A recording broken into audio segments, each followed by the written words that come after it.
That means we got to start 4 minutes early next week. Exactly. Exactly. Right? Okay. I am ready. We are live. What's going on, peeps? Hello there. Yes. Hello How's it there. going, YouTube? Yeah, we're here. Sorry about the mix-up. That's not Tim really was late mix-up. again. Yeah, right. Dang kids. But I found my Superman hoodie, so I'm all set. I'm in character. All right. So what have you guys been up to? Recap your channels. We'll start with you, Dave. What have you been doing this week?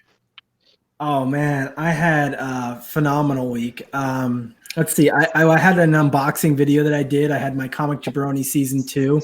I didn't win again, but I got to do the highlight of my week was getting to do the show where we got to announce the winner of the ASM 129, the first appearance of the Punisher, and it went to a really great guy, a guy that it sounds like it found him just at the right time, and so it was kind of a really nice story, and that's Comic Ron, of course, from YouTube, and we will have him on.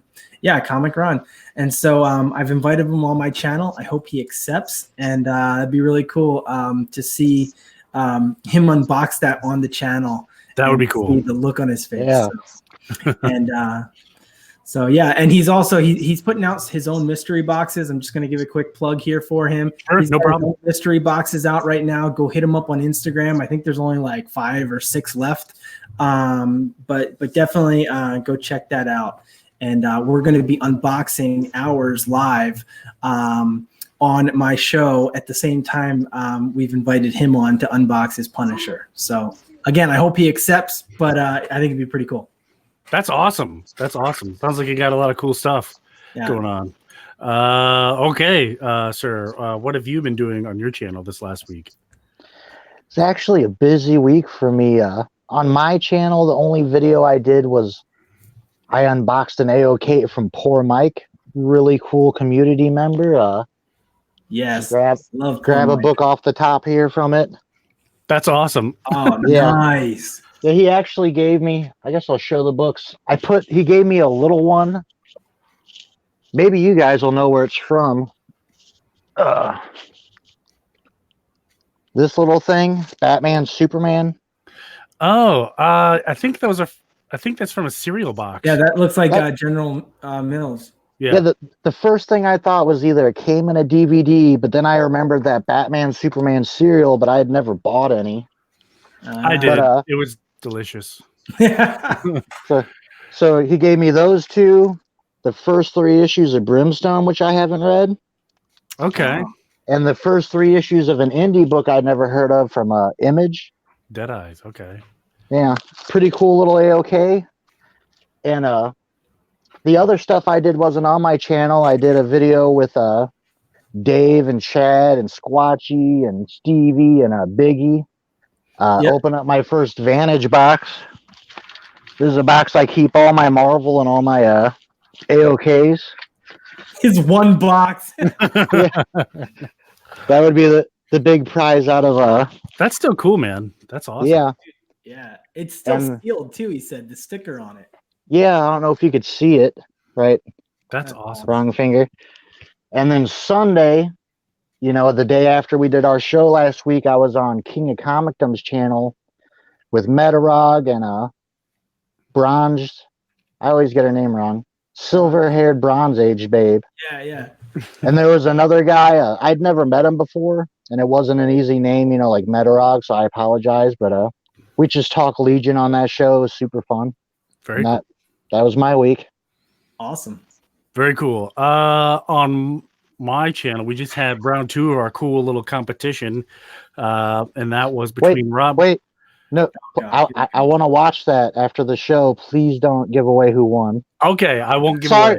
Sorry to mess you up. I'm looking forward to that. No, it went great. Not how I would have expected it to gone, but it was pretty cool. It can definitely show you this person who won only bought 1 book and blew the other person out of the water. So that was pretty cool. So it. So is Tim still in this now? Tim's still in it. Yeah, he moves on to the next round, and who won last night is his competition for the next time around.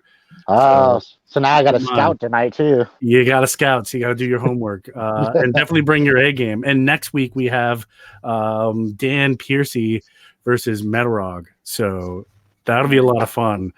Wow. The great legend of Metarog versus the always entertaining Dan Piercy should be a lot of fun. But I definitely want to recognize the chat real quick before we dive too deep into here. Dan Piercy is in the house. He came early. What's going on? Metarog, as always. What's going on? Big Snake. See if I'm missing anybody right here. How about some Gray Man? You guys like Gray Man in the house? Gray Man is everywhere. He is everywhere. And he was in the chat last night on my show. And just always fun to see Gray Man in the chat as well. We just got to find a way to get the shipping to the UK down for him. Oh my gosh, we should all chip in and get one of those bank tubes across. We'll lay it across the ocean floor. Just drop it in.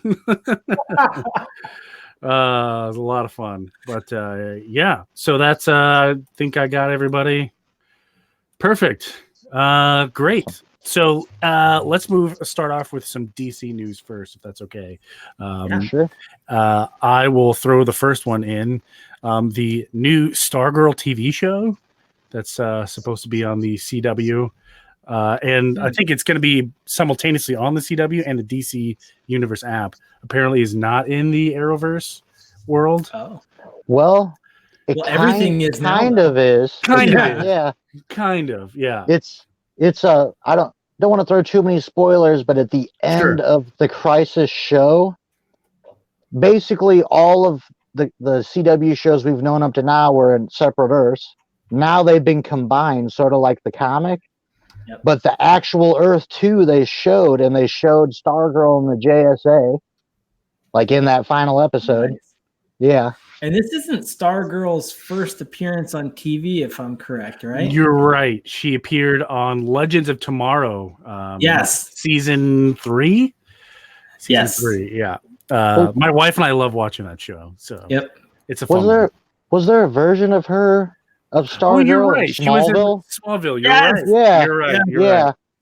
You're right. She was. Dang it. I almost thought I had one. We got Super Russ showing up.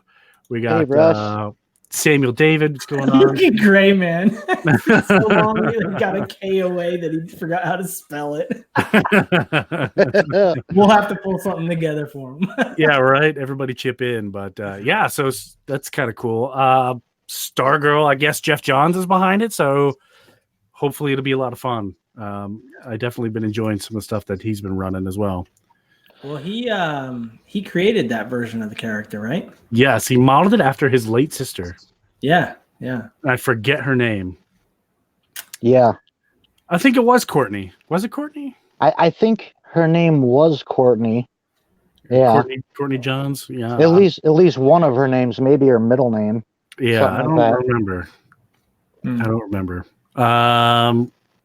Any of you got any more DC news? I mean, I've got some. Just gonna give you guys a chance. Speaking of the CW and talking about, they showed some different parallel Earths that exist now. And I believe it was Earth 3. It might have just been the third Earth they showed. They showed Oa. And it kind of... I know! Yeah. That was so cool. It was from the movie, right? That's what I was wondering, or is it... No, it was almost... They brought the Green Lantern movie in.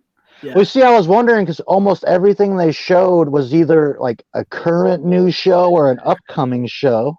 Yeah. So I'm like, is that the new, like a preview of the HBO thing? That was the old one. It was awesome. Was it? Okay, it was so great. Well, they had 1989 Michael Keaton Batman universe on there. Well, they didn't have Michael Keaton, but forget the name of that reporter. They had him in there, but he was like the reporting guy. So the two of you have seen the whole Crisis, right? I've not seen the whole Crisis, no, but I know enough of it, Do you know any Flash news that wouldn't be a spoiler? Because I've been dying to talk about it. Go ahead, man. Go ahead. Spoiler alert. We'll just put a general spoiler alert. I don't necessarily care about spoilers. I have a big spoiler coming up in regards to this, but Okay. one of my favorite moments that blew me away, I couldn't believe it happened, was episode 4, where Urza Miller, however you pronounce it, from the Justice League movie, showed up and met Barry. That was so insane. It was good. It was good. I love love like picking at each other's suit. Do you want a selfie, bro? Do you want a selfie? I hope they put this crisis out like in a set of its own, because I really enjoyed it, and it was so good to see all, like, basically almost everything DC's done. I know together. I almost wish it was done like. I mean, I enjoy the CW, but it does get a little silly at times. I almost wish it had been done in a slightly different setting, like not the CW, but I get it. Yeah. I mean, Bake says hashtag not my Flash. I agree. Oh, my kids cannot get over the way his arms flop around when he runs. Yeah, it is kind of like when he was in the Justice League movie, kind of doing this. Run, I was like, what? Oh man, they should have just had him Naruto run. That would have been better. That's cool. There's a huge piece of news regarding Justice League Dark this week. Did anybody catch it?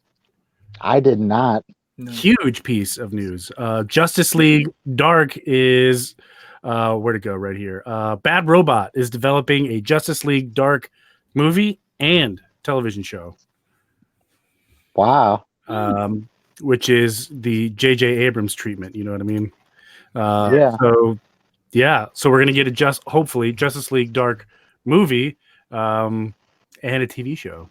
As long as Constantine and Swamp Thing are in it, I'm in.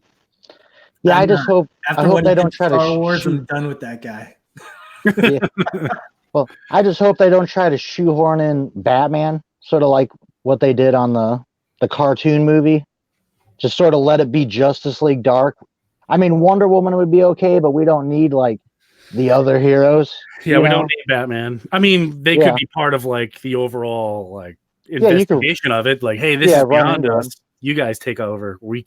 Batman, I can't do magic. And I wouldn't mind seeing other people, just not main part of the team, you know? Yeah. I don't know how I feel about the current Justice League Dark comic book. I don't know if you guys have been I had been, but Detective Chimp is part of the Justice League Dark for some reason, and it makes absolutely no sense. He's actually really well written, though. Like, I've enjoyed him. Yeah, but I mean, he has no business being in Justice League Dark. Yeah, it's sort of from Dark Knight's Metal. You remember his buddy that runs the bar? That's sort of how he got pulled in, but yeah.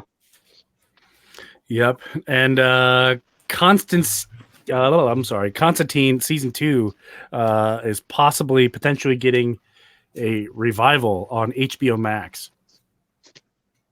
Oh, really? I'd be down with that. That was a really good show. Yeah, and if the outline is true, it sounds like it may intertwine with the final season of Lucifer. Okay, I can see that. Yeah, because they had that thing in Crisis, where they had like it's like a 2-minute interaction, but apparently the audience went crazy for it.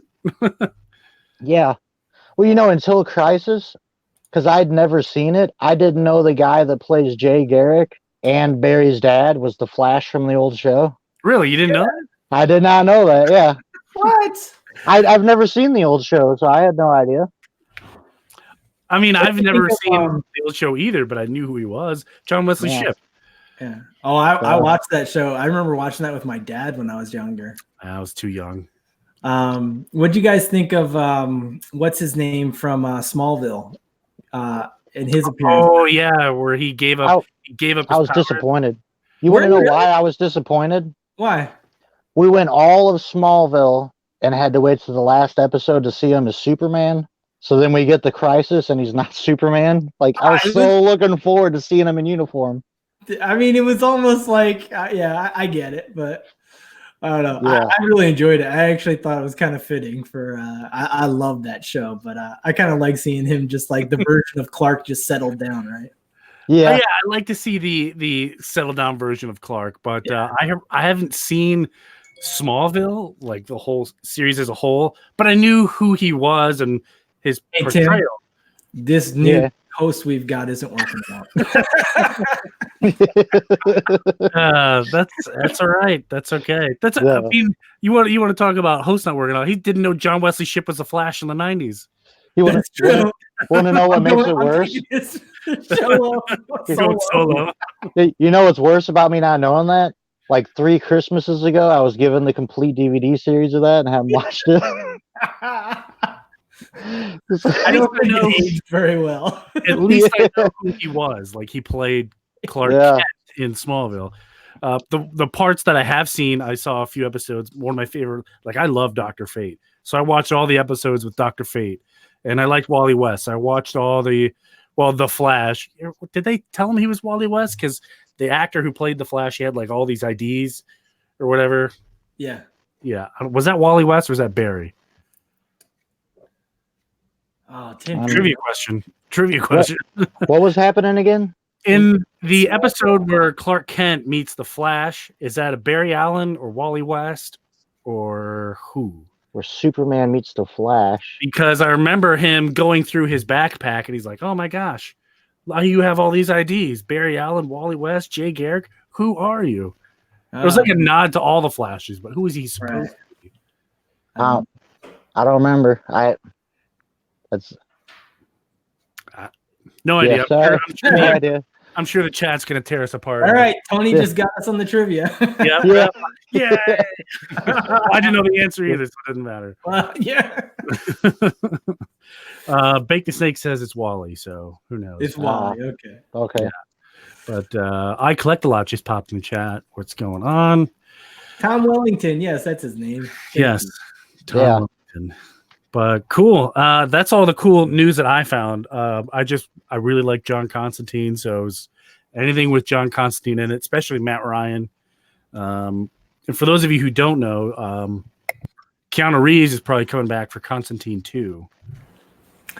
Yeah, I'm excited about it. That should be fun. And Matrix 4 too. I think that's going to be less cool, but yeah, by a lot, I think. Yeah, but hey, you can't go wrong with Keanu Reeves Constantine. And maybe Bad Reboot can take that over too.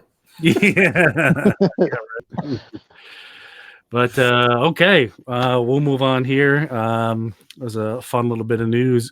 So whose week was it for books? I don't even remember. I've got something to sort of tie the two together with news and new books. Go for it. And spoilers to anyone who hasn't read this, the new Batman Beyond. This is big spoilers, big news. This current storyline, as you could see, basically a few issues ago, Falseface stole Terry McGinnis's identity and then died. So Terry McGinnis has amnesia at the moment. And a mysterious woman took the Batsuit. So, of course, Terry's brother has an idea who it is. Bruce, thinks it's somebody. And we've been seeing this woman run around. And in this issue, we find out who she is. And I could not be more excited. Because near the end of the issue, they're attacking Wayne Manor. Guess who shows up? Dick Grayson. Guess who the mysterious Bat woman is? It's got to be like a. Can we guess? Let's throw some guesses out. Go ahead and guess. Or Dave, what do you think? If you had to guess who the new female Batman Beyond. So I'm going to say Barbara Gordon. In the future, right? Yeah, it happens in the future. If Dick Grayson can show up, then I'm going to say it's probably Barbara Gordon. That is who Bruce Wayne thinks it is. I logical choice is Barbara Gordon.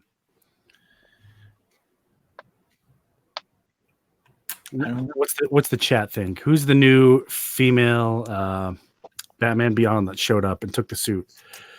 Could it be? Hey, Gray has a good guess. Cassandra Cain. I actually like that. Yeah, that's a really good one. Yeah, I like that. Cassandra Cain. It's Dan Piercy. That's who it is. Dan Piercy. Dan Piercy. Dan Piercy's the new Batwoman. Batwoman Beyond. That's funny.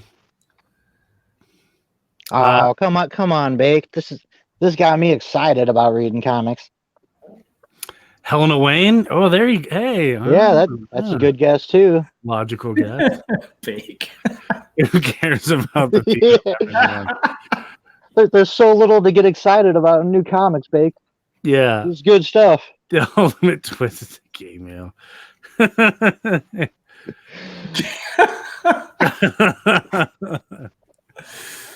All right, you guys ready? Yeah, let's hear it. Yeah. Let's hear it. This caught me off guard. I wouldn't have thought of it.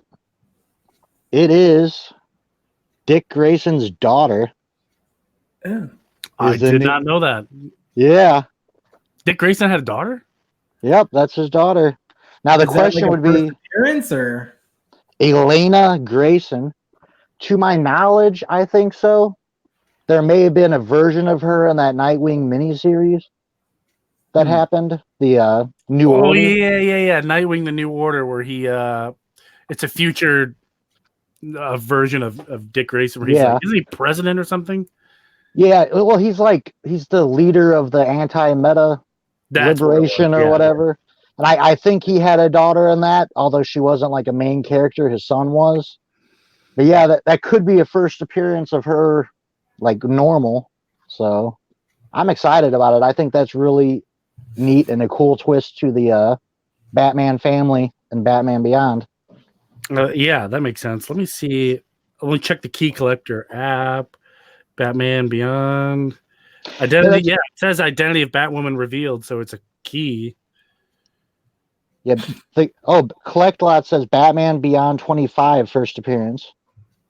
Oh. And Gray brings up a good point. Maybe it's answered in Batman Beyond 25, but who's the mom?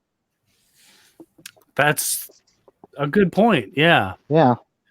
What if it's Barbara Gordon is the Harley Quinn. Harley Quinn. Yeah. I would have been so mad if it was Harley Quinn. I would have stopped. I would have dropped the book right there. Nothing. I understand nothing about like these people that are obsessed with Harley Quinn. I don't understand it. It drives me insane. I like her, but I'm not obsessed with her.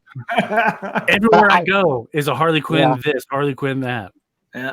Harley Quinn t-shirts at Walmart. I go to the Target. Hey, there's a Harley Quinn Funko Pop. Yeah, I'll be honest with you, I hated her and the Joker until the Walmart Giants came out and they had her stories and it was like comedic, like not taking her seriously.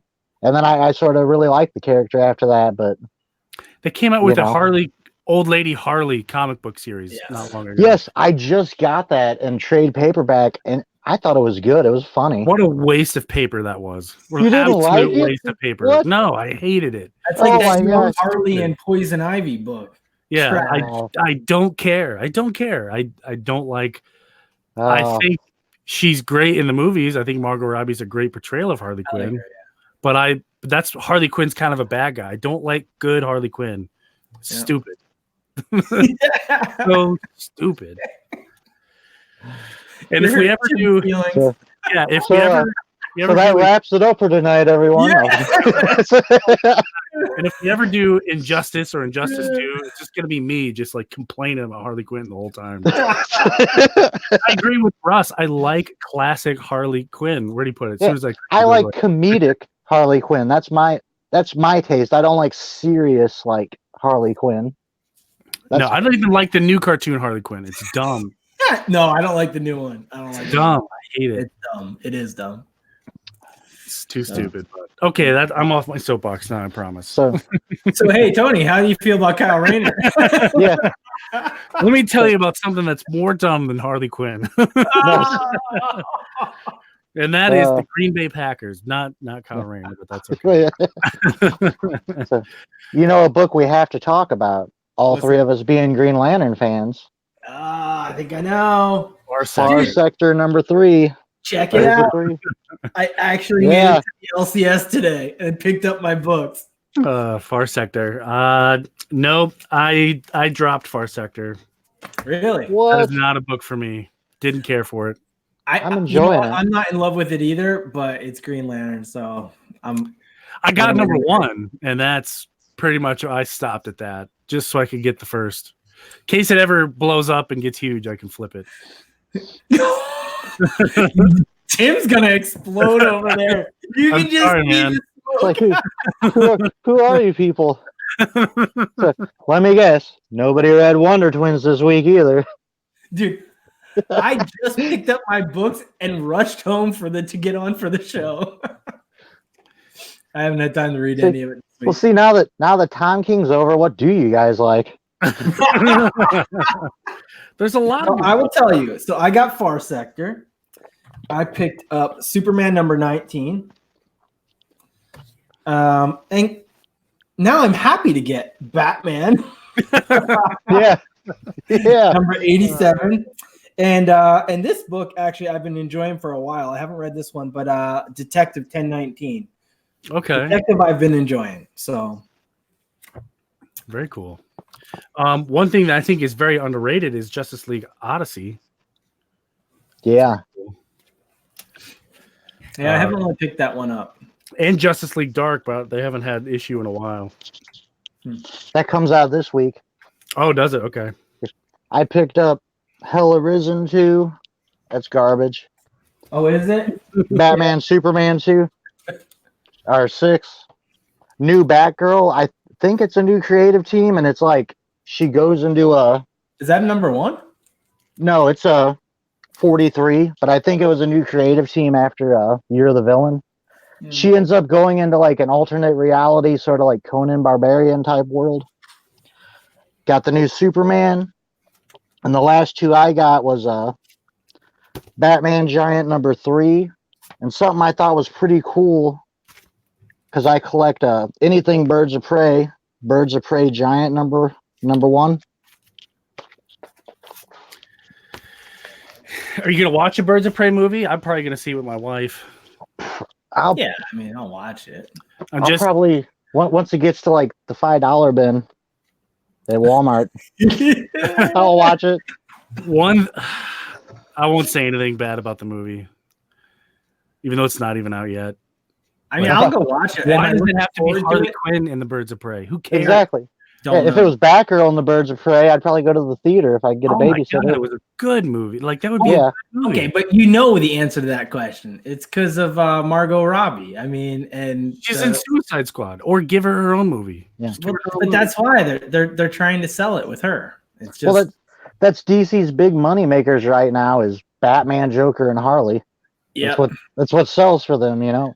which is stupid. It's because they haven't done the other. They haven't even given the others like a decent shot. Wonder Woman's been great. I'm looking forward to that new movie. That's gonna be a good Yeah. movie.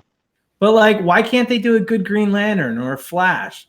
I mean, Aquaman, it's all right, but Hey, for an Aquaman too movie, much. it was great. Nothing. It was. It just, I mean, you could have like cut that movie in half and had 2 movies. Yeah. I like what they did with his armor and his trident. Like in Justice League, here's my trident, my armor, and I was like, dude, there's like an Aquaman movie coming out. Like, how are they gonna play this off? Right. And it was Yeah. like, oh, you just happened to have a trident, but it wasn't the trident. Right. Yeah. Okay. I thought it had the one problem the Green Lantern movie had is you're trying to fit too much into it, Yeah, no, it totally did. you know. Yeah, like Parallax had no business being in that movie. Parallax, exactly. Dr. Hammond, and like a brief Sinestro appearance at the end. Like, come on, that's Yeah. too much.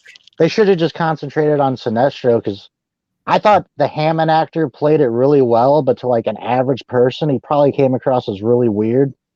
You know what I mean? Like, Yeah, I think Dave froze. Could have been. Oh, there he is. Oh, he's gone again. There he is. He's back. You're back. You're back. You looked like you were in deep in thought, and then I realized you weren't moving. Yeah. No, the screen went black for me. I don't know why. That's Is my weird. connection bad tonight? No, that was the first hiccup I saw. No, I wouldn't say Okay. it's bad, but a slight lag for just like a brief second. Okay. Yeah, other than that, I think you're fine. But yeah, we could rant all night about Green Lantern movie, but I thought it was all right. Yeah, it was all right. It was all right. Wasn't bad. You ready to get to the main part of the show? Yeah, let's do it. Well, real quick, let's mention a couple things coming out. We got the Terrifics this week, and the big book for the 3 of us is The End of the Black Stars. 3-issue mini. Stars. And the other big book, the big book, I would say, along with, I believe, Justice League Dark. But I believe this is the final issue of Snyder's Justice League this week, too. That's right. Oh. So other than that, not a lot coming out. That is exciting because I'd be looking forward to picking up a new run there. Justice League. I'm ready for a new story, definitely. Yeah. So nice. And real quick, I don't know if we mentioned it last week or not. Jim Lee's now the head of DC movie property. Really? Yeah. I forget if we did, but yep, it's no longer Jeff Johns, it's Jim Lee. Yeah, well, I heard Johns has been out for a while. They don't think him out. Which is strange because Jeff Johns is a writer, Jim Lee is an artist. Yeah. Well, there's some more like backstory there. I don't remember it off the top of my head, but like it didn't go well with Johns. Like, is Johns like homeless now? Like, what exactly is he doing? I don't know what happened. I don't think that they actually listened to him. Like, I have a hard time believing that was all him that came out of those movies. Yeah. Well, he was just the producer. He didn't write the script. He didn't direct. Yeah. Well, yeah, on Green Lantern, he was just a consultant. Yeah, like why wouldn't you just hand over control to like? I mean, I was just going through my Green Lantern books the other day, and it's amazing just how long his run is. And now I'm comparing. I've got the entire like every volume, right? And I'm going through them all, and it's like it is so outnumbering. And his influence on Green Lantern. You put all the books back to back, and you can see the level of influence. Think about it. I mentioned this on some stream with you last week, Dave. It might have been Fanboys. How much Green Lantern had been canceled through the years? Yeah, it was a struggling title, and I believe it was #1 in sales at one point with Johns at the helm. Oh yeah, I mean that's crazy. And it spawned like 5 other books. Like I mean, there's so many tie-ins. Yeah. Yeah. All I agree. What can you do? Let's move on here. So, Death of Superman. Did everybody read the books this week? Or should we just end the show early? Okay. Thanks for showing up, everybody. Yeah. I just read every Superman book ever just in case. Let's be on the safe side. So, because actually my notes that I had sent out originally, there was like an Action Comics in there, and I don't know what the heck that was. Maybe it was another one of those one-page deals, but I skipped that, and I went to the first 3 books in the trade. Yeah, it's Man of Steel 18, Justice League 69, and I believe Superman 74. Yes. All right, good. We're on the same page. All right. We did it this week. And this is new 52 numbering, right? So Can you imagine though, when Superman died in the 90s, can you imagine if they kept him dead until like Rebirth? Yeah, now that would have been something. Well, it would have been New 52 probably. Nope, he's still dead in New 52. I mean, how cool would that have been? Oh, that's true. Yeah. Well, just sort of like Barry coming back after so long, it actually sort of meant something. Yeah, when Wally came out of Rebirth. Yeah, you're right. Yeah. Right. Can you imagine if they did that? Like he was dead, buried, won't see him for like 30 years. See, that's what I thought about Batman. I didn't like that they brought him back before Flashpoint. You know what I mean? It would have been perfect to just bring him back in New 52, like everything's rebooted. But, yeah. All right. So our first book here, we've got Man of Steel number 18. This is the first full appearance of Doomsday, I believe. Yes. Yep. Man of Steel 1819. Yep. Check that out. Definitely first cover. You should get that slab. That's a nice cover. I got it in my makeshift slab, my do-it-yourself slab. Your top loader? Yeah. I like top loaders. So this book actually didn't have too much to do with Doomsday. No. Right? It was like every 3rd or 4th page we got a little taste of them. This was still, honestly, which is kind of good for you and I, Tim, because we're the only ones that read the books from last week. But it's a tie-in to that book from last week, right? Yeah, it's like the second part of that Underworld story. and our favorite character, Closter. Yes. Sure. And the best part of the whole book, do you have it with the Where he puts the grenade in his mouth? Returns a gift to Closter. Yeah. Well, before we get to that, it actually shows the part you were mentioning last week, Dave. Dude, this page, honestly, I read this again. This page, this single page, I think might be my favorite page in all of comics. It is just, it's like, it's all silent, right? Yeah. And it just says so much. Like, you don't know this character. This is your first introduction to Doomsday. And it tells you everything you need to know. It's perfect. And the next issue, I believe, is something that stuck out to me as a kid. A similar thing happens with a deer. Yeah. You know? He takes out Bambi. So can we call that that bird the first appearance of Tweety Bird? Yeah, exactly. Yeah. Tweety Bird cameo in the Justice League universe. Yeah. Same universe, WB. The Right? death of. Yeah. That's good. So I don't know if we need to really go There's into not too much detail here. about the Underworld story. Yeah, Other no, than, you Yeah, know, I'm okay with not doing that. Underworlders capture Lois Lane and Superman, but you got to show them the scene with Closter. Come on. Oh yeah. yeah. Let me zoom in on that 1 second. There we go. Oh, I'm not at it yet. I'm just showing. Oh, okay. This book shows him sort of start his rampage. Like first he takes out a tree. Yeah, so let's back up a bit. And So then- what we saw from last week was those 1-page things with him just punching through.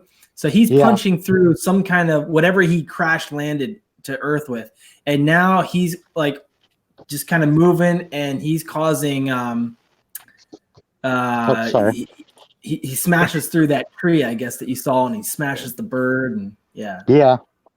And then here's the Closter scene. If anyone remembers last week, they have, what was it, like a Playbook 7 or something where they throw a grenade? Sequence 7? Yeah. So this time they do it. Let's see if I'm showing it.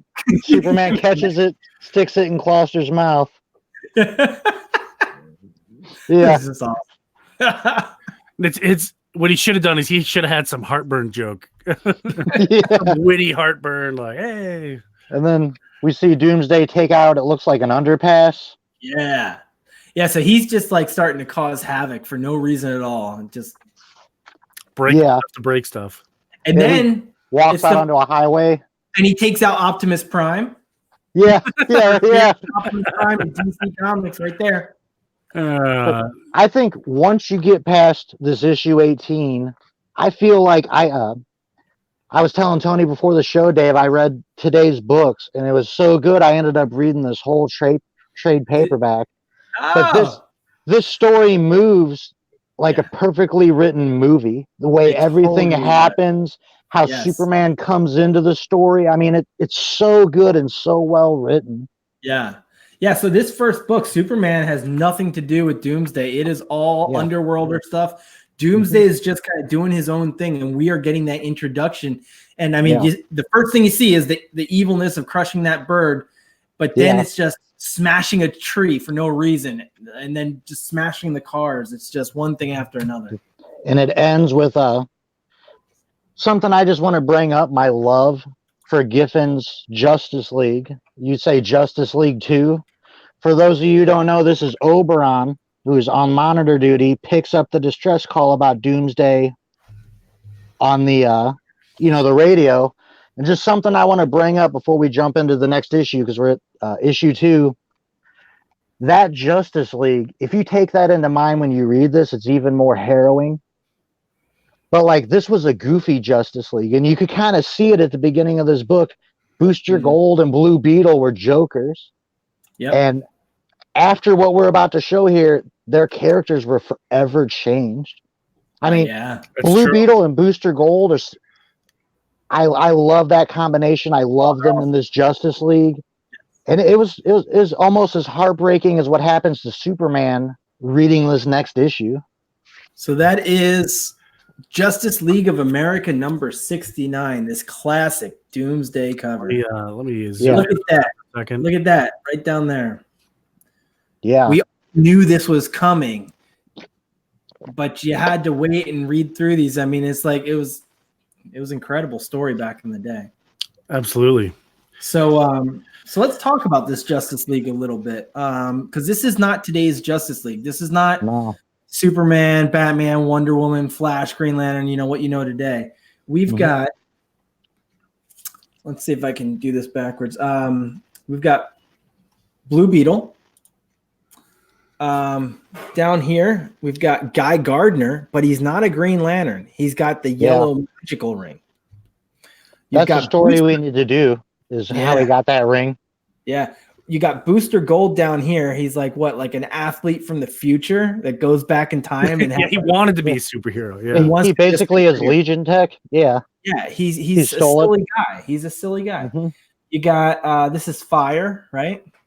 Yeah, Fire. Yep. This is Bloodwind, and I want to do a section on him in a little bit. So let's hold off on Bloodwind. Okay. And then there's also there's Ice. She's not on the cover here, I don't believe. No. And but for you fans of Green Lantern, this is where the romance between her and Gardner starts, is in this Justice League. Yes. Ice and Gardner. That one. Oh yeah. So so who wants to start us off with this book? It was a good one. Yeah. It was really good. I think Tim should do this one. I'm really excited for 74 and 75. So just a quick recap of this Justice League history. The original Justice League from the 70s ended, and Maxwell Lord started. This is Justice League America. At the same time, I believe there's a Europe, and I think at this time, either Europe had just ended or they were being led by Hal Jordan. I think it must have just ended because Guy Gardner was a Green Lantern in that. Yeah. But basically what these Justice Leagues were these sort of B heroes, and they'd be led by like a big name, like it started with Batman. Yep. You know, then you had Superman leading a team, Hal Jordan, and so forth. And that eventually ended. Like, what was this, Justice League 69? I think it went just into the hundreds, and then that's when Grant Morrison started his famous JLA with the Big Seven. Mm-hmm. So keep that in mind. This ain't exactly your top-notch league, although there's a couple heavy hitters here. You can't not love them after this book, though. Yeah. And keep in mind, like I said, this book was more of a comedic book up till this point. Mm. You know, these are funny characters. Yeah. So it starts off, the Justice League is rescuing people from that interstate where Doomsday just ran through. You're seeing the Justice League introduced, and at the same time, what I think is great, they're showing scenes of Superman going onto a radio show to answer questions from kids. Cat Grant's radio show. Yeah.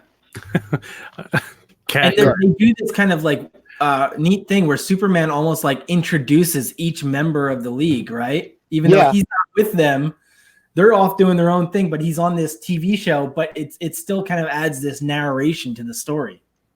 And this art is great. Like, the Justice League is trying to track Doomsday, and you see, if I could bring it up, in the goggles Doomsday's wearing, you see the beetle bug go by, and he just picks up a tree trunk. Oh yeah, this is also where he kills the deer. Yeah. For no reason at all, just look at this, throws the tree trunk through the beetle bug like it's nothing. It's crazy. Yeah. And then he immediately goes to another interstate. And something I was shocked by, I know it had happened, but just thinking about what a power ring could do, Guy Gardner rushes ahead to confront Doomsday. Typical Guy Gardner. Yeah, and I mean, he doesn't stand a chance. Oh, he got it so bad. He gets hurt so bad for the rest of the book he can't see. His face is swollen. And he says Doomsday is so fast and so strong, he didn't have a chance. Yeah, no, he just got pummeled by Doomsday. I mean, that is so much like, I mean, you see Guy Gardner go up against Arkillo, right? Mm-hmm. And that fight goes round after round after round. This thing's over in like 2 seconds. Like, it's just. Yeah. And it's something, I don't know, Dave, if you want to pause to talk about Bloodwind. I do. Because this is sort of an important part and I'd like to mention something about it after you if you don't bring it up. Okay. So here's Bloodwind getting took out. Yeah, so Bloodwind is this character that probably most of us don't know, right? And so so I looked into him a little bit. He first appeared in Justice League of America number 61 in 1992, created by Dan Jurgens. Oh wow. Yeah. And so he is a necromancer that his powers are basically he can speak to the dead and he draws power from death energy.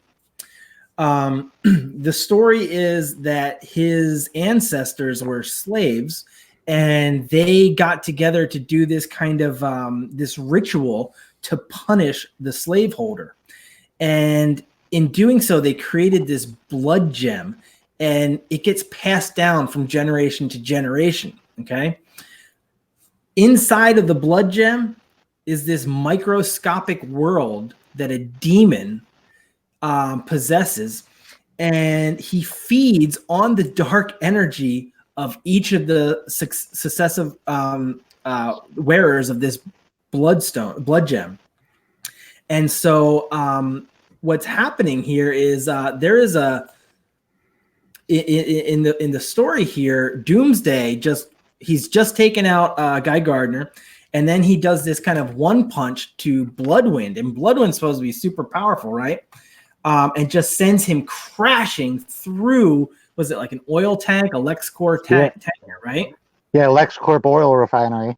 So so there is a secret though with Bloodwind that comes up, I think, in a scene coming up next with the Blue Beetle. And I don't know if you want to discuss that real quick, Tim, before I get into the secret. Yeah, before when they were tracking Doomsday, you could tell Blue Beetle doesn't trust Blood when he's investigating him. He tries to get him to use his psychic ability to gauge it, but Maxima does too and beats him to it.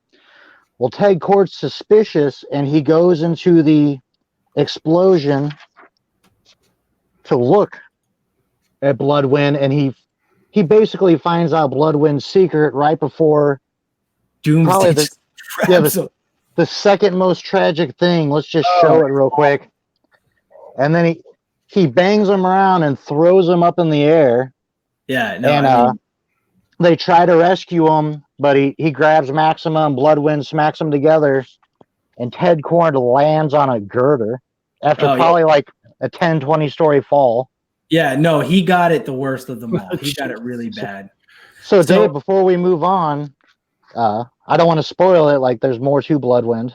There is. So what happens here, and this is going to be a bit of a spoiler alert, but in Blue Beetle's last words were, I forget them exactly, but he's something to the effect of, I know who he is. He must be. Yeah, Bloodwind must be, and then he gets grabbed by the throat. And then he's grabbed. So what Blue Beetle has just discovered is that because of when he goes through the fire, when Bloodwind goes through the fire of this exploding tank, what Blue Beetle sees is his reaction to the fire, and that's when he sees he's actually a shapeshifter. Mm-hmm. The story here is that the demon inside the blood gem has actually forced the Martian Manhunter to impersonate Bloodwind and take possession of the blood gem. And so what Ted Kort was seeing right before his tragic end there was the shape-shifting abilities of the Manhunter. So keep this in mind now, okay? Because I kept score. Yeah, we don't find this out for later. You know, way later. It's a long time in the Justice League comic before we find out what he saw. Yes, it is. So that's spoiler. But keep this in mind now. This is Doomsday. He's got one arm tied behind his back still. He just took out Guy Gardner. He just took out what we thought was Bloodwind. It's actually Martian Manhunter. Yeah. So that's two heavy hitters. Yeah. Just took out the Blue Beetle. Who's the last heavy hitter here in this battle? He also took out Fire. Yeah, he took out Fire too. I'm sorry. You're right. All that's left is Booster, Maxima, and Ice. Yeah. Half the Justice League is down.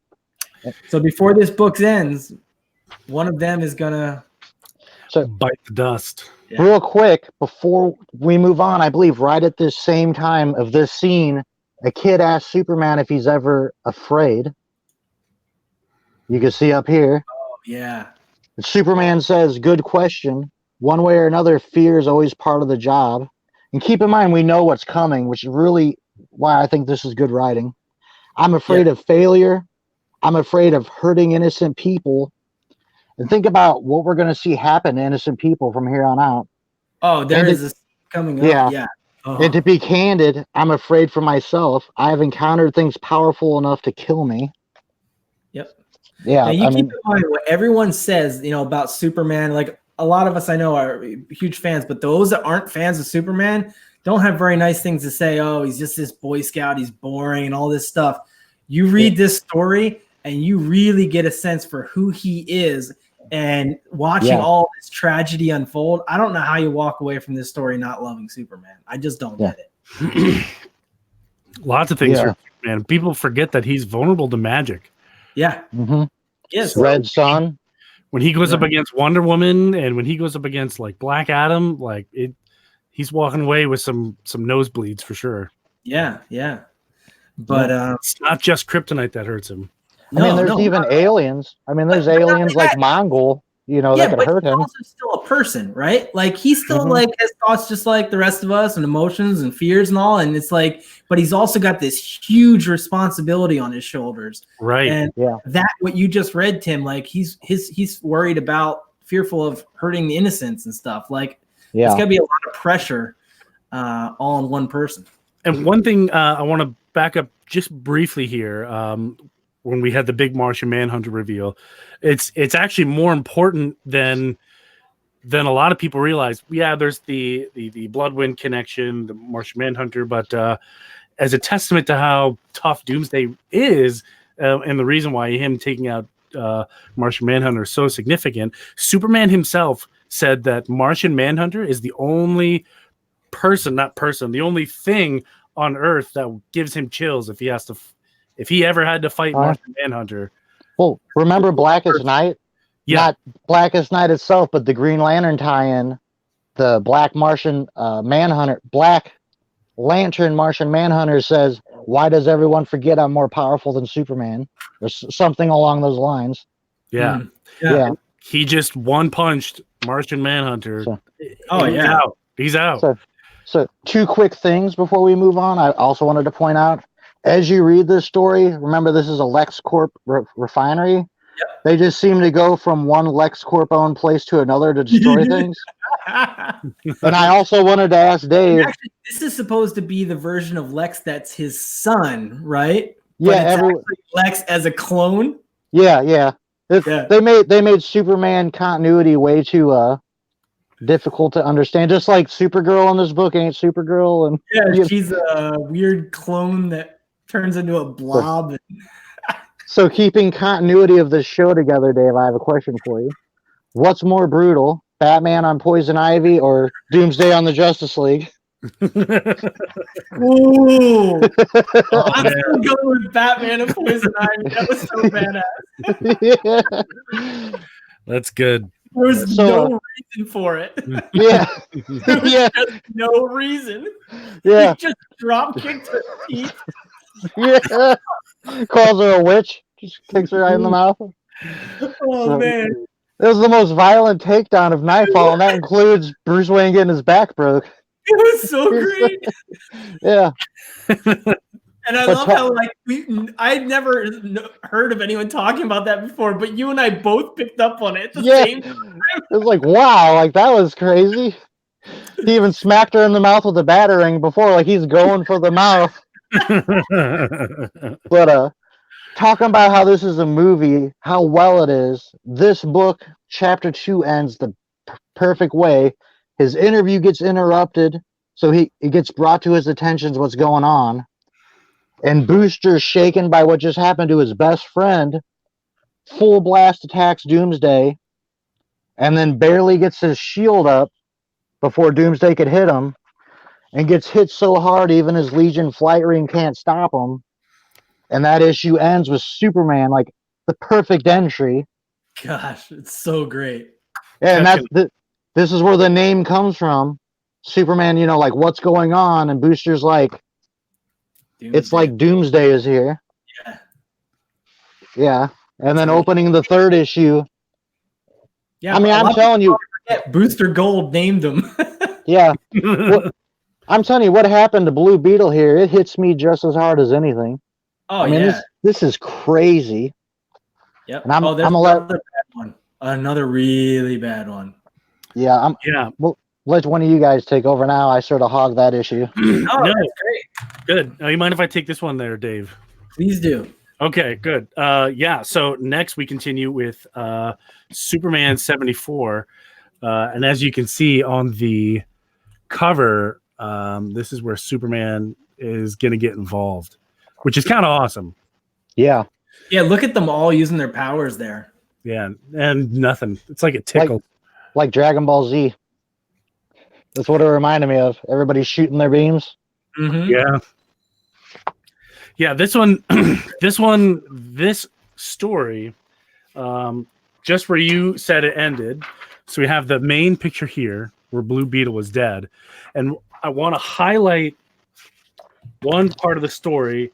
Where to go? What page is it? This one right here. And on reading this issue, I didn't really get the significance of this panel until I had to read it a second time, and I'll show you what I'm talking about here. Yeah, so this is just some kid. Where is it? Right there. Some kid skateboarding, singing songs, and thinking how much he loves Fridays and stuff like that.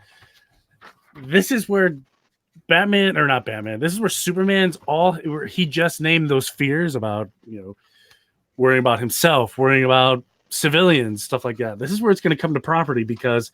Hold on. I Go believe ahead. It's the book prior to that when he's doing the interview still. That kid's in that episode too, right? Is it the same kid? I'll check. It's the same kid, and it's important because of what he says. He's like, if they wanted to get somebody really good on this show, they would have gotten Guy Gardner. The kid's a Guy Gardner fan, and it's important because it's going to come up later. Yeah. Well, it looks like him. In my book, he has blonde hair when he says that, but it looks like him. I don't know if I'm showing him. The hat backwards, smoking. Yeah, that's him. And then he's like brown haired when we get to here, but I think it is the same kid, Dave. Because you're going to see it tied back later. Yeah. And this kid is a punk. He made me so mad. I told my wife, I'm like, this kid is a punk. What he says to his mom, I could not believe it. I know. Yeah, this kid's up to no good. But yeah, in my book, he definitely does not have blonde hair. So I guess I paid attention because he's a Guy Gardner fan. So yeah. I wonder why it's so different. It's the same story. I wonder why. Whatever. Maybe it's just this printing because I have the trade paperback. Maybe it's just a misprint in this book. Yeah, because I didn't notice the hair color difference when I was reading it, but I mean, he's definitely blonde in this. I don't know why, but he is. Yeah. So they're continuing in this panel to fight, Doomsday, and here we see. Oh, see if I can see it here. Here we see Skateboard Punk, skateboarding on home. And like I said, this is where it gets significant and personal for Superman because of what that young man had said. He's worried about the people around him, of course, himself. But yeah, you're right. This kid's kind of a back talker, which is kind of funny. Oh, where are we at? Yeah. But yeah, he's at home with his mom and a little sibling. And then, the fight literally... well, there's some chatter between mom and son. But anyway, the big important stuff is, hey, it's in their kitchen now. The Doomsday fight. Yeah. Flying through. Yeah. Look, he still has one arm tied behind his back. Yeah, still one arm tied behind his back. But this literally is what Superman said he was afraid of. There are now civilians in the crossfire between Doomsday and Superman. So Yeah. this is now gotten personal for Superman, because that's what he's all about, is helping those who cannot help themselves. Real quick, want to pay attention to the chat here. Don't want to forget them. Magic Lasso saying hi to everybody. What's up, Magic Lasso?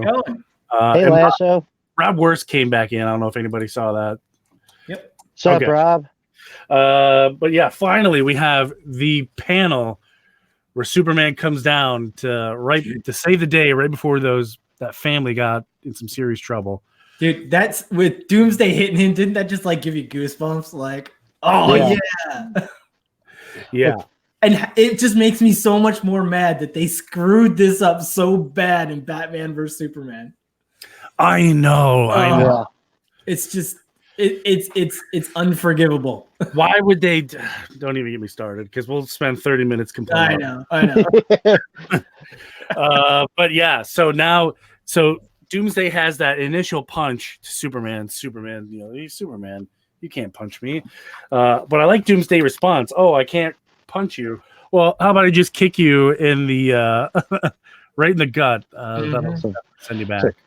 That brings up another question for you guys. What was rougher, Doomsday versus House or Batman versus Poison Ivy? Oh man! Yeah, the joke that never gets old. Yeah. We need to get shirts with that scene on it. Exactly. Oh, yeah. Retro review shirts. Oh my God. We got this has to happen. I'll see if I can get some stickers made. We'll just start handing them out to everybody. Batman, drop kicking boys. It just says Batman, where Batman says you witch, and at the bottom's like you missed the retro review or something like that. Oh, yeah. I love it. Yeah. And we didn't see it last week. Huzzah! Okay. But yeah, Superman went through after he got kicked in the gut. Went through this house with this nice family.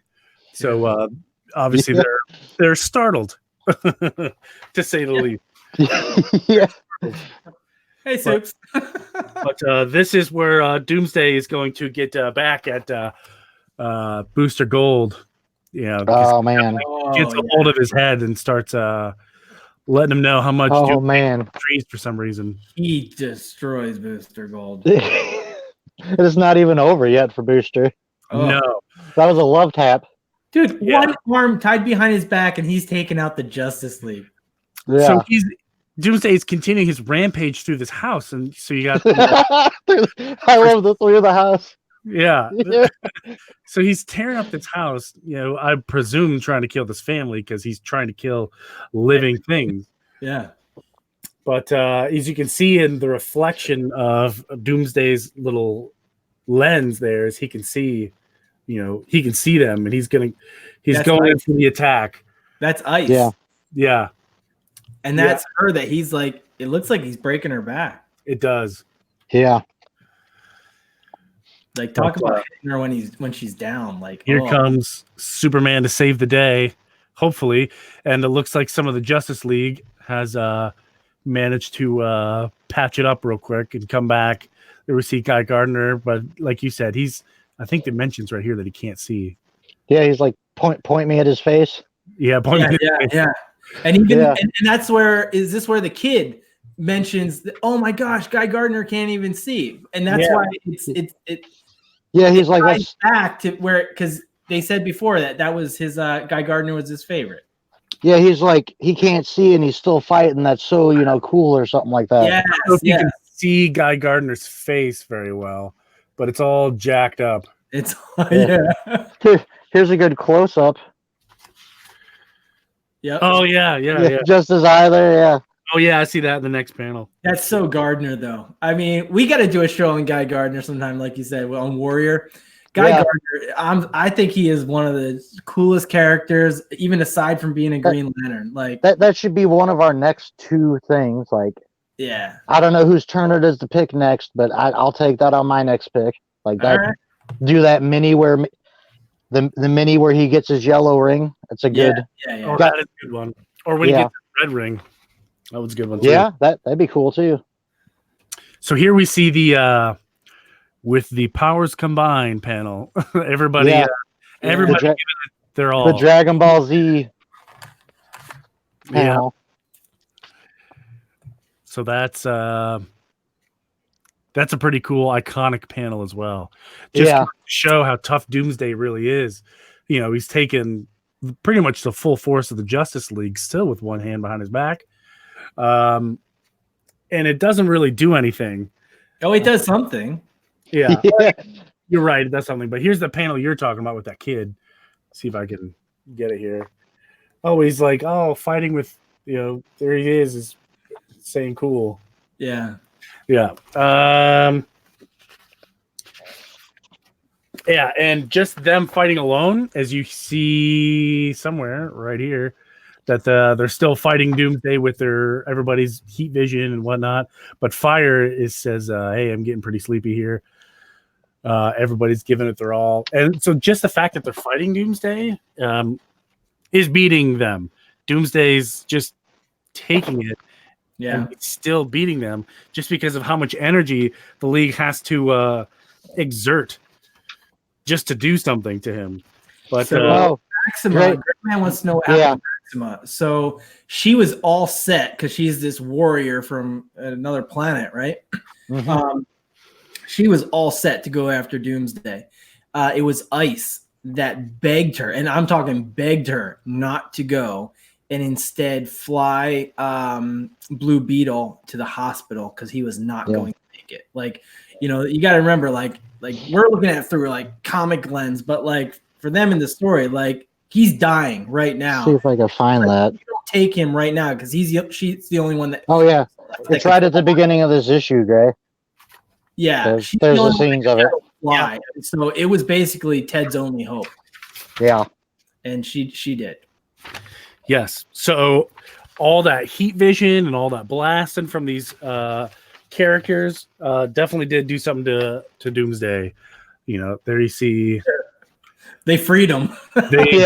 All they did was untie his other hand.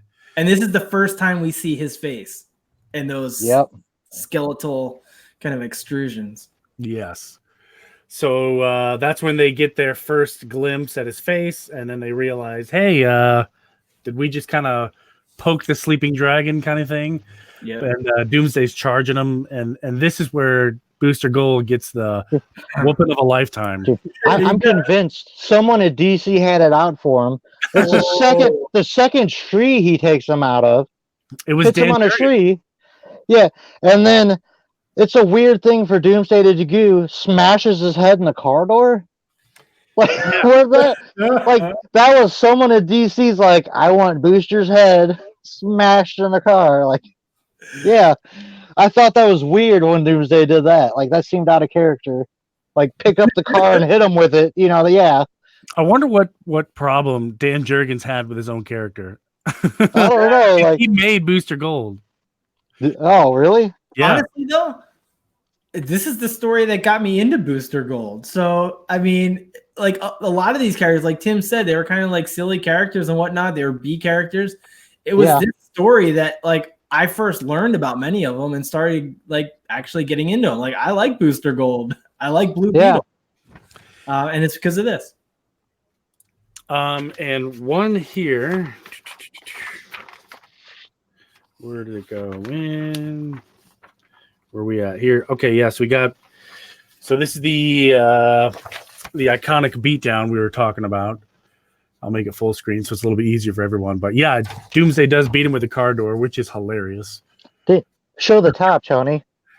That's the second tree he got hit off of. The second tree. Can't you just see it in the scene in the movie though, with Doomsday holding Booster's head and just like closing the car door on it repeatedly?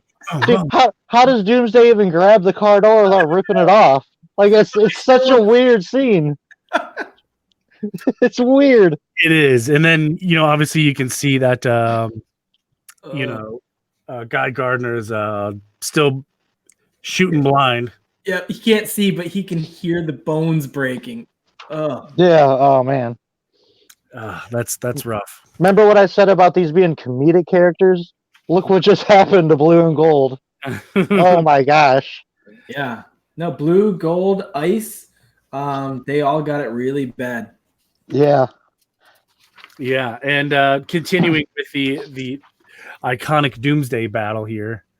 Man, if I can get that to focus, that'd be super. Okay, so here we got Doomsday. He's still taking on Guy Gardner and Booster Gold, but then finally Superman and Bloodwind come back in and try to tangle Doomsday with. No, Gray. His force field gave out when they were all blasting Doomsday. Right. He did not have his force field for this last beatdown. Ugh. Yeah. And when. Oh, I skipped a page. I want to know why we just glossed over that classic old school Nightwing uniform. Yeah, let's show it. Let's show it. Why not? That thing. There we go. He looks like he's going to a sporting event. Yeah. Are those like under his arms? Yeah. He like glided back then. Yeah. Like a little flying squirrel. Yeah. I like it when he got to his classic blue stripe. That's my Nightwing there. So I'm a little confused. Maybe you guys can shed some light on here. So when he's hitting Superman and Bloodborne, who's flying into something and blowing it up? Hold on a second. Let me go back. It doesn't really show. Well, you can look by the no, which is blood. It looks like Superman flies out of it. Okay. On this panel here, it looks like Superman's in it in the house.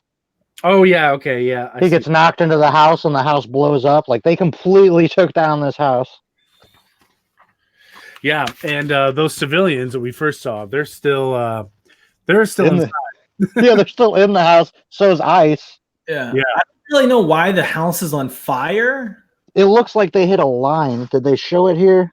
Okay. Yeah, they do. They did show it. Okay. Yeah.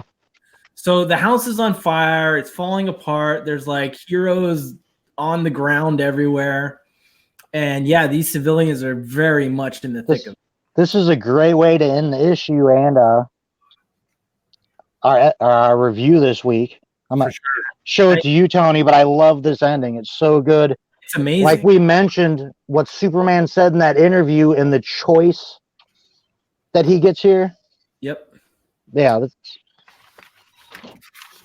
So, yeah, the people are still trapped in the where we go? Get them focused a little bit better. There we go. Guess it's a little bit better. So yeah, the people are still trapped inside. There's a baby in there. And then I forget who said need help, but the JSA looks like they're out. Yeah, pretty so much gray. They panel over all the incapacitated members. So we have fire, we have ice, we have Booster Gold, we got I like how they say the blood guy. The only one who can help us has already bugged out after that killing machine. Yeah, so Superman's on. Doomsday has jumped because Doomsday doesn't fly, but he has now leaped, kind of like Hulk style, into the air, and Superman is flying after him. And this kid is essentially yelling out for help for Superman to come back. And Superman's faced with the choice because, I mean, Doomsday is heading towards more people. You know what I mean? Like, yep, not an easy choice here of what to do. What do? Do you save the mom and the baby and the smart mouth nosed kid? And your other, fellow Justice Leaguers could be in that fire as well. Yeah. And had Superman ever made a choice like this prior to this? Not that I know of. I think this was pretty major. I mean, Superman made the conscious decision not to help somebody in immediate need in order to help them, the masses. Think about this. I don't want to go too much into this because we do a whole show of how some writers nowadays have said you can't make Superman relevant. This is how you write Superman. Yeah. This choice is a perfect Superman story, and people will buy it and they will like it. You're absolutely right. I was just about to say that. Give Superman choices that he has to, real human choices that cost human lives. Yeah, almost. This is a choice that almost doesn't have a right answer. No, totally. You know what I mean? Every time I've read this story, I don't know, probably half a dozen times or so, but like every time, man, I just get goosebumps all up my neck. Like it's a tough scene to. Yeah, read. I mean, you can't hardly end a comic better, and we talked a lot about those great Nightfall endings when we end our shows. I mean, this might be the best ending we've had, or cliffhanger, you could say. Yeah. You know, you could digest this the whole week. These two books alone are two of the best comics in all of comic history. I mean, honestly, they are phenomenal. Pretty bold statement. They're so good. They're very good. These two for me, maybe more so, other than 75, right?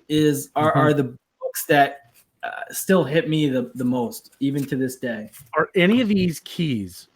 Is 74 a key in any way? I don't know. I don't. No, I think it's just that first one, the Man of Steel 18. Yeah, it's like Man of Steel 18, Superman 75, and then like almost every book after it when the other Supermen start popping up. Yeah, I think are the keys. Yeah. So real quick, just because we went over on time, let's knock this part out real quick. Let's do the grading. I'm gonna start with you, Tony. Just to give you the 5, we judge, and for the people in the crowd, we judge on 1 to 5. 5 is the best, and 5 categories. So a perfect score individually is 25, and the categories are art, cover, story, nostalgia factor, which is just your personal nostalgia, and continuity, how you feel it fits in with continuity.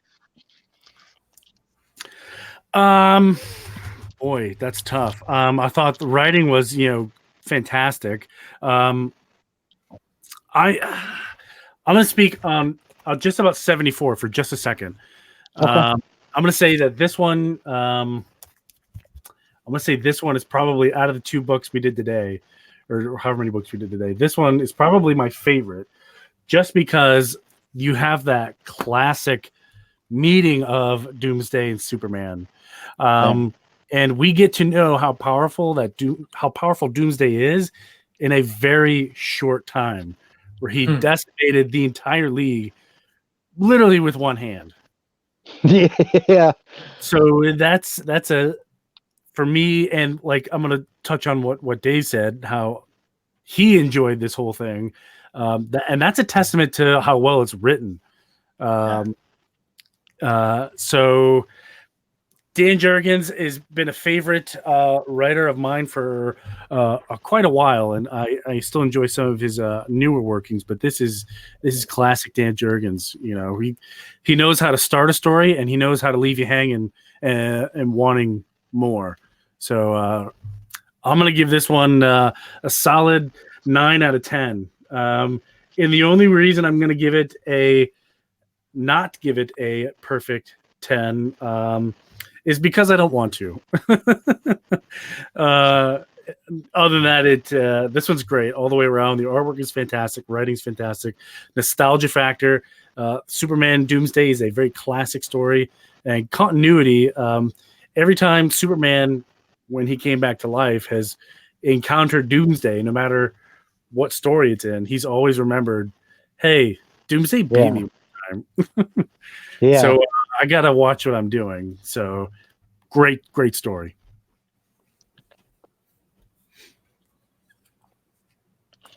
How about you, Dave? All right. Am I doing each book? We just kind of judge them together, don't we? You want to do them all together? Yeah, sure. Just. So here's the problem I have. I'm not a huge fan of the art of Man of Steel. Yeah. You see that in the issue before 75, and I thought that art looked really out of place.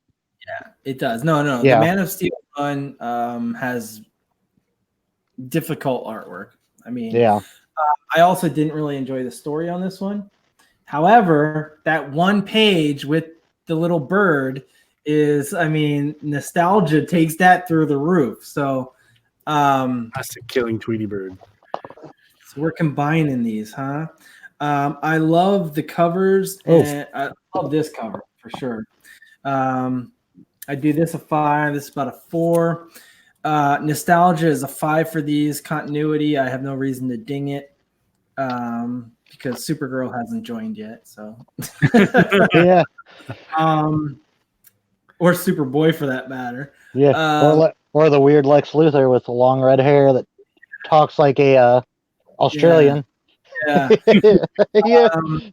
Story is a 5 for these two. So what's the scale? Are we doing 5 or 10? 5? Did we do 5? Yeah, I thought we did 5.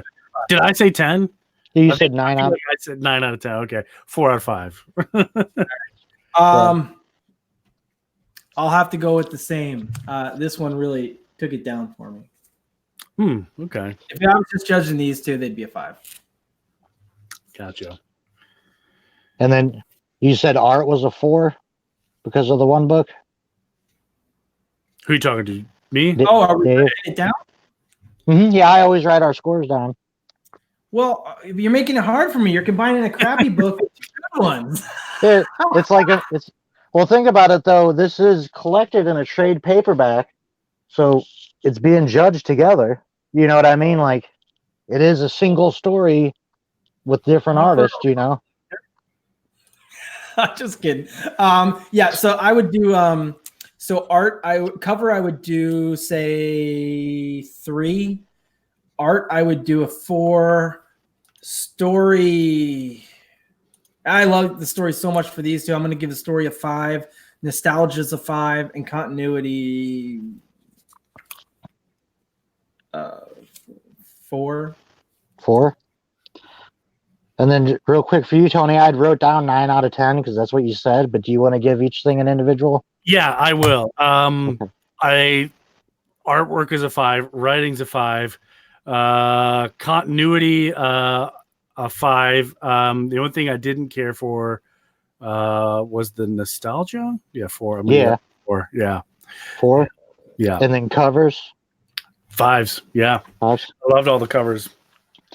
All right, me myself, I'm gonna give art a 4 just because I don't like the Man of Steel artist, and especially because I read the whole story tonight. The second to last book and some of the biggest fight moments, it's just terrible art. I know it's coming up, but I didn't like it in this issue either. Covers, I love them. They're iconic. 5. Nostalgia for me is 5. These were the first comics I ever read. Story, really? Very cool. Story, I'm going to give it a 4.5 just because I don't feel that we needed that underground story being part of this. That should have been its own story, ended before we got into this. And continuity 5 because DC has kept this. They reference it. It's a big part of history. So it definitely, stayed within continuity. I wonder if they had any idea when they first came up with this idea, if not only the effect it would have, the lasting effect, but that the media is going to get a hold of it and to turn into the event that it did. I wonder if they had any idea. I think they hoped. I'm curious to, I know DC 5G is going to be a thing here soon, and they're kind of putting together the timeline and making it be more fitting to current times. I wonder where this is going to fit in. The story took place in the 90s. Well, the way the timeline is that we saw partially revealed, pretty much World War II, like the Golden Age and Silver Age is like version 1. And I think the 70s too, like generation 1. Or maybe it's the 70s through it's the Crisis ends version 2. So 1 and 2 are like, World War 1, World War 2 in the 70s up to Crisis. From the Crisis to Flashpoint is generation 3. From, New 52 till 5G starts is generation 4. But like all of that's supposed to have happened. Yeah. At least in what Bleeding Cool, the picture behind Dandito at some con that Bleeding Cool broke this with. That picture shows all that. Right. But I mean, I think they were just breaking down like a timeline of events as they happened at that Yeah. time. But from what I understand, they're going to take a rope around that and make everything tighter. So, granted, this story took place in the 90s, and at the time that was modern times. So I wonder if they're going to scoot this over and make this story happen in like the late 2000s, mid 2010s. It's sort of like what they were talking about in Doomsday Clock. It's the whole metaverse thing. Yeah, yeah. You could just explain it that way, that this happened in the 90s, but because of the metaverse to Superman, it still happened 3 years ago or whenever. You know what I mean? Like to him, it's 3 years ago. I just got here. I Yeah. just got here. Yeah. Yeah.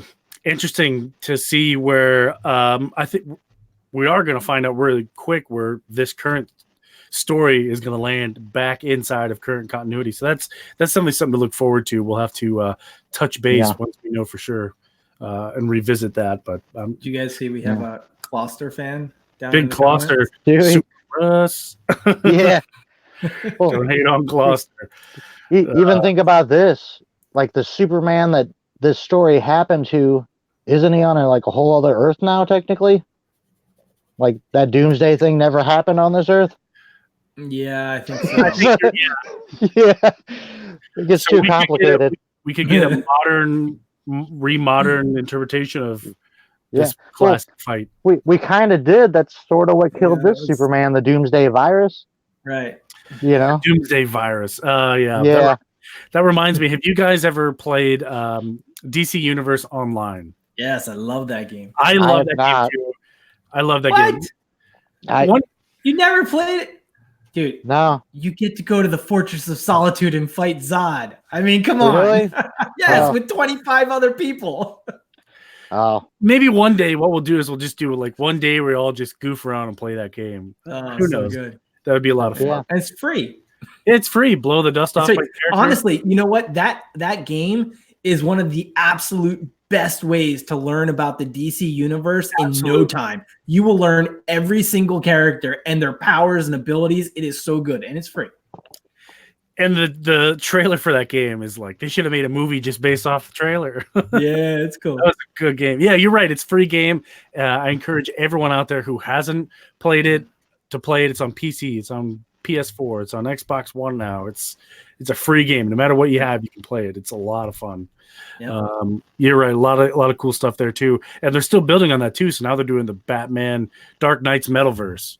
Wow, it's cool. See, I haven't played it in a while, but yeah, that's pretty neat. It's worth it. So even for free now, which game is this? This is DC Universe Online. It's a lot of fun. DCUO, yeah, DCUO. I haven't heard that in a while, but yeah, it's still pretty cool. You can get the those raids with Black Adam. They were fun. Oh, I love the Black Adam part. Yeah. And then there was this is gonna show how long ago it was since I played, but there was the Central City expansion. Oh yeah. And then there was the Green Lanterns. I love Green Lantern story. That whole story was great. And now you can be a Green Lantern if you want. Yep. Oh yeah. That was my character. I based all my Green Lantern powers off of him. And awesome. I was all dressed in black, like a black ninja, but I was a Green Lantern. It had these green Wolverine style claws. It was so cool. I had the big cartoonish anvil weight that I would just spin around. That was one of my cool moves. And you can call in jets to bomb the area, Green Lantern jets. Your Lantern construct jets, that was pretty cool. A construct helicopter, all kinds of cool stuff. I really enjoy that game. But one thing that's really cool about it, if you're nostalgia for the animated DC universe, is they brought back the entire cast to voice their characters in that game. So you have Kevin Conroy is Batman in the game, which is awesome. Wow. And I forget the name of the Superman, the Wonder Woman, the Flash, but those voices are in the game as those characters. Very cool. So Jeff Johns had a lot to do with that game too, right? Yeah, it's surprising they're still coming out. I get alerts on my email all the time. They're still building this game. So it's a lot of fun. That came out when Johns was at the top. When he was at his peak. Yeah. Yeah, it was cool. Yeah, it's a lot of fun. All right. Anybody have anything else for the good of the group? No, I just got a couple things for the book show. Sure. Yeah, That's go for about- it. Show and tell. That's right. So the first thing I just noticed, and I wanted to show Dave, I don't know if he's seen it, a recent pickup. I got Legends of the Dark Knight with Legends of the DC Universe, a 2-part story with Abin Sur. I just read Wow. these. They're pretty good. I don't think I have those. What And is it then- called? Legends of the DC Universe, and that's issues 20 and 21. But the thing I brought for the book show, I'm sure everyone in the chat's already seen it, but for anyone that doesn't follow me on Instagram, I got this recently. Oh, nice. Oh, Yeah, Is that number 1? Yeah, it is, right? yeah, Yeah, got a pretty that good is deal. 9.6. yeah, really good deal on it. Wow. And then for like $2, I think $2 and $4, I bought on my comic shop a reader copy of this in issue 2. awesome. nice. In fact, they're right here. I'm sure you have this, Dave. I think I saw it on your channel. I picked up that issue of Yeah. DC Comics Presents 2. Yeah, pretty cool story. I've got, I think, a full run now. Yeah, I think that was the first place I ever saw that issue, in the He-Man one. Yes, Yeah, He-Man. That's the big issue in that run. That Yeah. and the Superboy Prime. yeah. All those issues except the He-Man one are pretty affordable. I was surprised. Well, there's also Mongol. Is that a first Mongol? Yeah. Well, you know, Mongol, I have the one that's first Superboy Prime. That wasn't that expensive, like $15 or something. Yeah. Yeah. Cool. What do you got there, Dave? Anything exciting? I took my son out today and hit my LCS, but I don't have anything to show for the book show. That's okay. I was running late. You took the boy out, and you know what? You got to eat those moments up because they're not going to be there forever. That's the best moments there is. Yeah, exactly. Yeah. The only cool thing that I would say that I've got here, let me get my little tripod going, see if I got the slack for it. I think I do. Is maybe I don't. I got some books back from grading. Wow. But I'm a huge Alien and Predator fan. Nice. So this is the first appearance of Alien versus Predator in comics. Awesome. The first Alien and Predator story. The first actual Predator in comics. Let's see if I can get like an extra. There we go. And right there is the first Alien in comics. That's kind of cool. Yeah. I really enjoyed that. But I got some Batman Beyond back. I got some Modern Justice League, and I got to complain. I think my Justice League book came back at 8.5.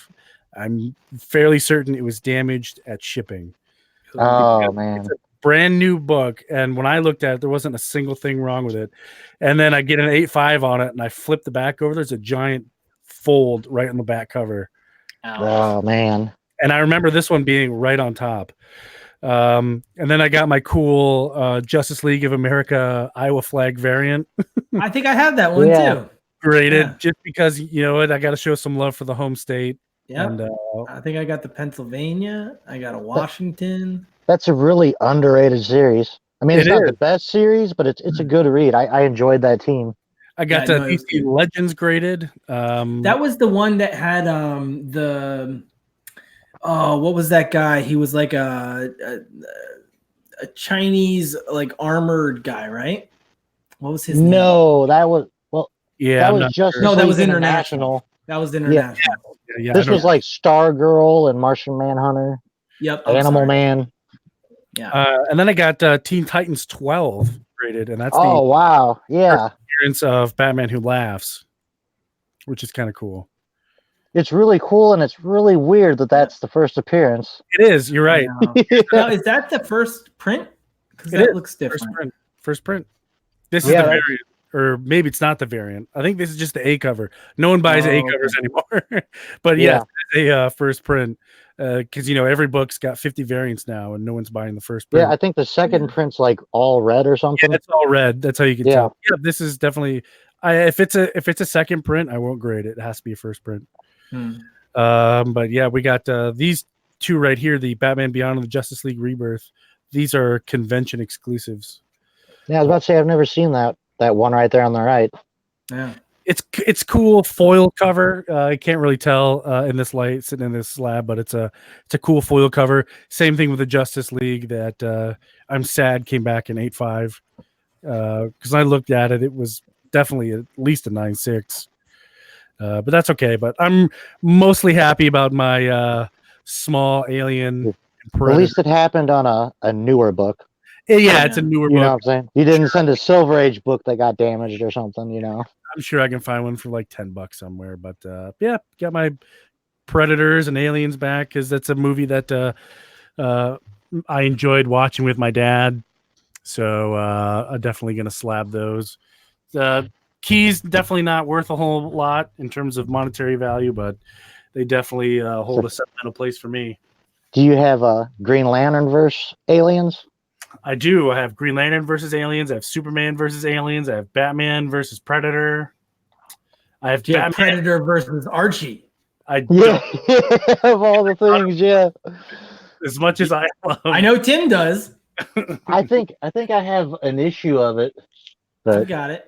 I also have Batman and Superman versus Alien versus Predator. Yeah. Yeah. And I also have. Oh yeah. I remember that. Alien versus Predator versus Judge Dredd versus Terminator. So it's really a 4-way battle. It's the dumbest thing ever. Do you remember when they did Freddy vs. Jason? Wasn't that supposed to be a start of like a franchise? Yeah. Different things like that facing off? Then it was supposed to be Jason versus Mike Myers from Halloween. And then everyone was just like, please don't. Well, that's what I heard. Like even Alien vs. Predator was part of that, but it only got to like Alien, Predator, and Freddy vs. Jason, and that was it. It's like when none of them can die because you're not going to let any of them die. Just don't. Yeah. I'm a big Predator fan.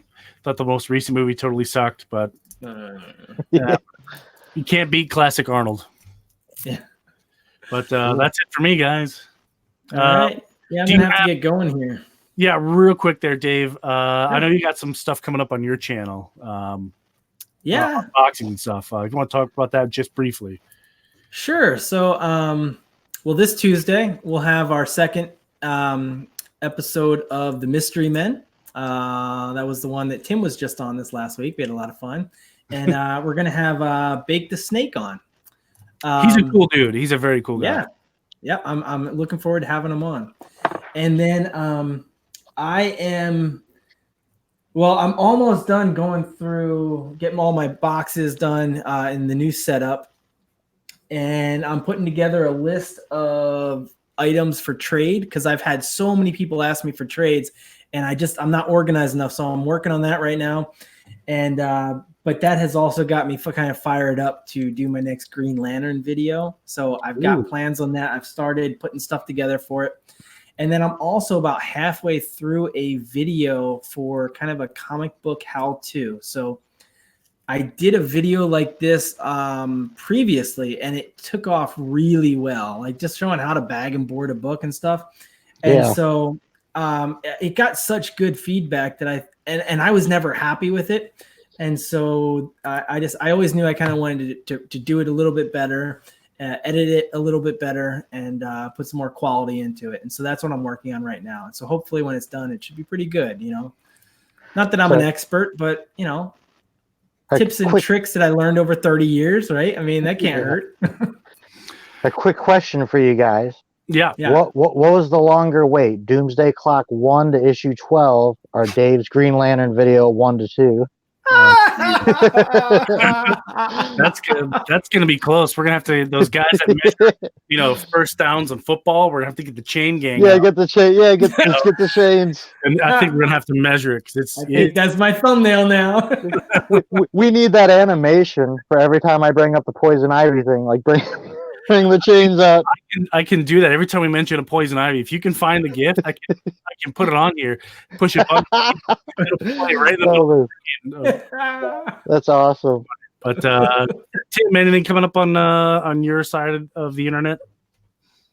No, I mean, I'm thinking of doing something, and I'll admit I'm sort of stealing this idea from Jaguar, who was on the show. If you haven't noticed, I believe he's done this twice now. He just goes to an antique mall and like goes live. Oh, And I cool. thought, you know, with my work schedule the way it is now, it's like I don't have time and even a lot of memory on my new phone to like, because I used to do these hunt for comic hauls, sort of like that, but you know, recorded.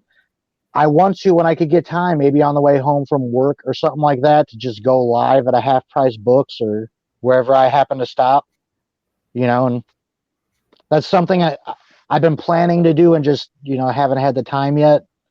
So hopefully maybe this Wednesday will be the first episode of that. I'm just going to call it The Hunt Live. And like I said, I fully admit I got that from Jaguar watching his antique mall. That's okay. But other than that, I don't have any hauls coming. I don't have nothing planned besides trying to do that till our next Fanboys. Very cool. Yeah, I just continued on with the competition on my channel, and as soon as I can edit together a video that I like, you'll start to see some very early things for Panels of the Keystone, which is I'm very excited about. My problem is that I'm too much of a perfectionist when it comes to this editing stuff because I've just learned how to do it, and it's like, that note on that song has to line up with this frame perfectly. Yeah, I'm way too lazy. My stuff's like thrown together. It takes a lot of effort for me to go through and like edit a video. It's not even good. I've started to include some sound effects and some cool stuff, and I'm very excited for it. But the problem is, I don't know what's wrong with me, but if it doesn't line up, I'll erase everything and I'll start over. Oh my god! Is that what you were doing on that giant screen I saw? Yeah, no, I was at work. I work in the tech field, for the government. Oh, okay. One of our guys is leaving, but he still wants to have these video conferences. So I went in there and played with the webcam to get it to work, and I was like, dude, I wonder if I get StreamYard on this thing just for fun to see if it would work. And sure enough, I could get StreamYard to work on this like 94 plus inch TV. You can touch, and do things. But that was super cool. You'd have to turn your head to see who's talking. It would be really annoying. You'd be like looking up at Dave, But that's cool. Nothing really other than that coming up on my channel. Cool. Awesome. But hats off to everyone for hanging out with us, even though we were slightly late getting the ball rolling.